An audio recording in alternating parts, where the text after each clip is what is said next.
السلام علیکم ورحمۃ اللہ وبرکاتہ۔ معزز ناظرین، میں محمد طیب قاسمی اور آپ دیکھ رہے ہیں طیب قاسمی آفیشیل یوٹیوب چینل۔ دوستو، امید کرتا ہوں کہ آپ خیریت سے ہوں گے۔ غیر مسلم کے ہاتھ کے پکے ہوئے کھانے کا حکم کیا ہے؟ غیر مسلم کے ہاتھوں کا پکا ہوا کھانا کھانا جائز ہے یا نہیں؟ جواب اس کا یہ دیا گیا ہے۔ علامہ محمد یوسف بن نوری ٹاؤن سے یہ سوال کیا گیا تھا، تو اس کا جواب یہ دیا گیا ہے، غیر مسلم کے ہاتھوں کا پکا ہوا کھانا کھانے کے جائز اور ناجائز ہونے میں یہ تفصیل ہے کہ اگر اس کھانے کے اجزاء میں کوئی حرام یا ناپاک چیز ملی ہوئی ہو تو اس کا کھانا حلال نہیں ہے، اور اگر اس کھانے کے اجزاء ترکیبیہ میں کوئی حرام یا ناپاک چیز شامل نہ ہو تو اس کا کھانا حلال ہے۔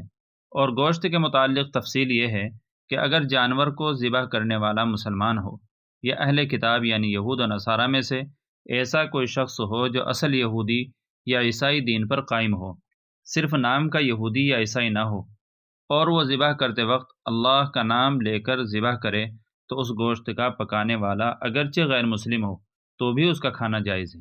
لیکن آج کل یہود و نصارہ اپنے اصل دین پر قائم نہیں ہے، بلکہ ان میں اکثر ایسے ہیں جو دہریہ ہیں، لہذا ان کے ذبح شدہ گوشت کھانے سے احتیاط بہتر ہے، اور اگر گوشت میں مذکورہ بالا شرائط نہ پائی جائیں تو چاہے پکانے والا مسلمان ہو یا غیر مسلم، اس کا کھانا حلال نہیں ہے۔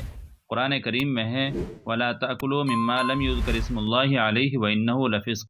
اسی طرح قرآن کریم میں دوسری آیت ہے الْيَوْمَ أُحِلَّ لَكُمُ الطَّيِّبَاتُ وَطَعَامُ الَّذِينَ أُوتُوا الْكِتَابَ حِلٌّ لَكُمْ وَطَعَامُكُمْ حِلٌّ لَهُمْ۔ حدیث شریف میں ہے الحلال بین والحرام بین فقط، واللہ تعالی عالم۔ دار الافتاء جامعۃ العلوم الاسلامیہ بن نوری ٹاؤن۔